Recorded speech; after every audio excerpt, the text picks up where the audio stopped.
पहला क्वेश्चन आपको बता रहे हैं। इसमें सबसे पहले विशेष करके आपको जानना क्या है ये समझिए कि आपको एक क्वेश्चन दिया हुआ है, उनका 4 ऑप्शन दिया हुआ है। जैसे क्वेश्चन कह रहा है कि गोलीय दर्पण के परावर्तन पृष्ठ की वृत्ता का सीमा रेखा का व्यास कहलाता है। तो इसका आंसर क्या है, आंसर पे फोकस करना है। आंसर कह रहा है कि वक्रता त्रिज्या। तो आपको कॉपी और पेन लेके बैठना है वीडियो को देखने के समय, और क्या करना है कि क्वेश्चन को नोट करना है, पहले चैप्टर देना है और क्वेश्चन को एक एक क्वेश्चन को नोट करना है अपने कॉपी में, और ऑप्शन नहीं लिखना है, डायरेक्ट आंसर लिखना है जो आपको आंसर दिया हुआ है। बगल में आप देख लीजिए 2018 ए, उसका मतलब समझिए कि वो 2018 का एनुअल एग्ज़ाम में पूछा गया है। तो इसी प्रकार आज हम आपके सामने 12 प्रश्न लाएंगे, जो 12 प्रश्न को आप अच्छी तरह से तैयारी कीजिएगा। फिर 13वां नंबर जो क्वेश्चन आएगा वो नेक्स्ट वीडियो में आएगा। तो धीरे धीरे हम लोग चलते हैं क्वेश्चन की ओर। सेकेंड नंबर क्वेश्चन कह रहा है कि दांत विशेषज्ञ, आप जानते होंगे कि डॉक्टर लोग जो है, दांत विशेषज्ञ जो डॉक्टर हैं, वो कभी हम लोग का मुंह का दांत देखते हैं प्रतिबिंब बड़ा देखने के लिए, मतलब दांत की आकृति बड़ा देखने के लिए। तो कह रहा है कि दांत विशेषज्ञ किस दर्पण का उपयोग मरीज के दांतों का बड़ा प्रतिबिंब देखने के लिए करते हैं। तो आंसर जो है आपको उसी पे फोकस करना है। आंसर बी नंबर है, अवतल दर्पण। क्या है आंसर? बी नंबर है, अवतल दर्पण। ये भी 2018 का एनुअल में पूछा गया है। हम जो क्वेश्चन आपको दे रहे हैं वो क्वेश्चन इंपॉर्टेंट ही क्वेश्चन हम देते हैं, फालतू क्वेश्चन नहीं देते हैं। इसलिए आप क्वेश्चन को अच्छी तरह डायरी में नोट कीजिएगा और उसको याद कीजिएगा। तीसरा क्वेश्चन है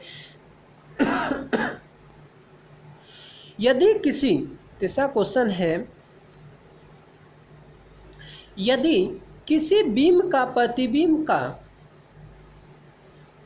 आवर्धन ऋणात्मक है तो उसका प्रतिबिंब की प्रकृति, मतलब उसका जो है कि उस प्रतिबिंब की प्रकृति कैसा होगा। आपको पढ़ाए भी है और नहीं पढ़ाए तो डायरेक्ट अभी आंसर याद करते हुए चलना है कि वास्तविक और उल्टा होता है। ए नंबर ऑप्शन जो है वही आप लोग का आंसर हो जाएगा।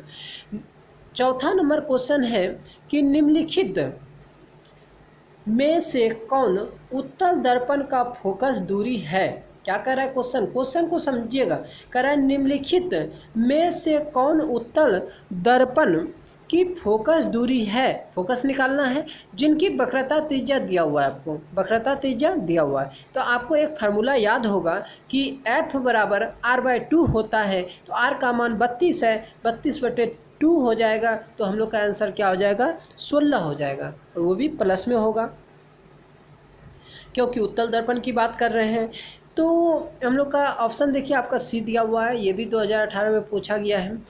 और अगला क्वेश्चन पे चलते हैं 5 नंबर पे। 5 नंबर क्वेश्चन कह रहा है कि परावर्तन के नियम से निर्धारित होता है। परावर्तन के नियम से निर्धारित होता है। आपको आंसर बताना है कि आंसर आपका पहला है कि आपतन कोण और परावर्तन कोण दोनों आपस में क्या होती है? बराबर होती है। छठा नंबर क्वेश्चन पे हम चलते हैं। छठा नंबर क्वेश्चन कह रहा है कि हवा में प्रकाश की चाल होती है। हवा में प्रकाश की चाल होती है। आपको पता होगा, नहीं भी पता है तो इसको याद कर लेना है। 3 × 10⁸ मीटर पर सेकेंड होता है। 3 × 10⁸ मीटर पर सेकेंड होता है। अगला क्वेश्चन 7 नंबर है, प्रकाश तरंग किसका उदाहरण है ये बताना है आपको। तो आपको बी नंबर में है कि विद्युत चुम्बकीय तरंग का एक उदाहरण है। विद्युत चुम्बकीय तरंग का एक उदाहरण है। 8 नंबर क्वेश्चन पे चलते हैं। प्रकाश के परावर्तन के कितने नियम होते हैं? प्रकाश के परावर्तन के 2 नियम होते हैं। बी नंबर ऑप्शन आपको दिया गया है, बी में 2 दिया हुआ है, वही हम लोग का आंसर हो जाएगा। ये क्वेश्चन देखिए कितना इंपॉर्टेंट है। 2012 सी, अच्छा सी का बारे में आप लोग जानते हैं? जो 2012 सी दिया हुआ है, सी का मतलब होता है कंपार्टमेंटल।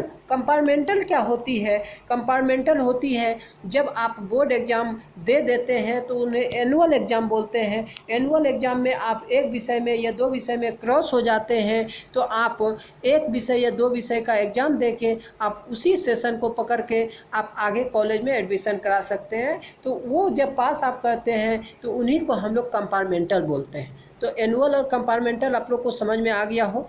कहीं भी कोई दिक्कत हो या कोई सवाल कुछ पूछना हो तो तुरंत कमेंट करके बताइए कि सर यहाँ पे पूछना है हमको, या ऐसी दिक्कत हो रही है, और भी कोई सब्जेक्ट के बारे में और बताइए, अगला कोई सब्जेक्ट का लेके आइए, या नया तकनीक आप दीजिए सर। तो हम आप लोग का ही मतलब कि सेवा में दिन रात लगे हुए रहते हैं, नया नया टेक्निक को अपनाते हैं। पहले आप देखे होंगे कि बोर्ड पे क्वेश्चन को लिख के आपके सामने लाए थे, फिर इसके बाद कुछ टाइपिंग करके कुछ पेज पे आपको दिखाए थे कि वो क्वेश्चन भी अब कुछ पीडीएफ के रूप में आपको दे रहे हैं। और आप लोग का ही कृपा है जो कि हमें बहुत कुछ टेक्निकल के बारे में, मतलब कि टेक्निकल विभाग में तो हम है नहीं, और यूट्यूबर बनना मेरा एक ख्वाहिश हो गया है कि आप तो पढ़ ही रहे हैं, आपके साथ साथ आपके पड़ोसी अदर कोचिंग में पढ़ने वाले छात्र और भी जहाँ भी जितने कोचिंग है, मेरा आप लोग को पता होगा कि कई ब्रांच है शिवशंकर कोचिंग सेंटर के,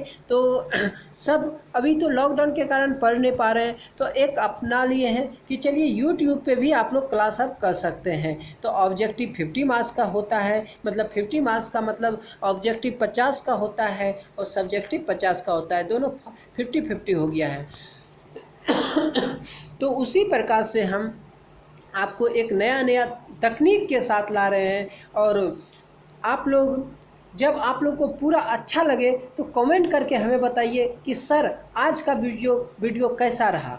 आप लोग ज़रूर बताइएगा कि ये तकनीक आप इस चैनल पे पहली बार देख रहे हैं, तो हमें भी खुशी होती है कि हम भी कुछ कर रहे हैं। तो वो सब आप लोग का ही कृपा के साथ कर रहे हैं, क्योंकि आप लोग डिमांड करते हैं तो ही हम आगे बढ़ते जा रहे हैं। तो धीरे धीरे ऐसे ही होती है।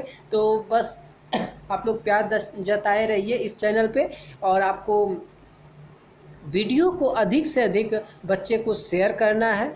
और आप नए हैं इस चैनल पे तो सब्सक्राइब कर लीजिएगा, साथ साथ बेल आइकन की घंटी को भी बजा दीजिएगा कि कोई भी वीडियो आपके सामने मतलब कि चैनल पे लोड होता है तो आपके स्क्रीन पे मतलब मोबाइल पे नोटिस तुरंत आ जाएगा कि शिवशंकर कोचिंग से वीडियो आ चुका है, लोड हो चुका है, आप देख लीजिए। तो चलिए 9 नंबर क्वेश्चन, इसी प्रकार क्वेश्चन आप धीरे धीरे एक एक करके इसको कॉपी में नोट कीजिएगा, क्वेश्चन और उसके साथ जो आंसर दिया हुआ है उसको नोट कीजिएगा, और आप डायरी में नोट करके याद कीजिएगा तो वो थोड़ा बेहतर होगा आपके लिए, क्योंकि हम चाहते हैं कि ऑप्शन के अनुसार आप याद ना करें, ऑप्शन के बिना याद करें कि आप डायरेक्ट ऑप्शन जो आपको याद रहेगा। जैसे किस दर्पण में बड़ा प्रतिबिंब बनता है, ये क्वेश्चन आपके सामने आ गया, आपको ऑप्शन दे रहा है और आपको याद है कि ये अवतल दर्पण होता है, तो आपका तुरंत किसी न किसी पे भी नहीं ध्यान जाएगा, पहले अवतल दर्पण पे जाएगा, इसलिए अवतल दर्पण पे आप फोकस कर दीजिएगा।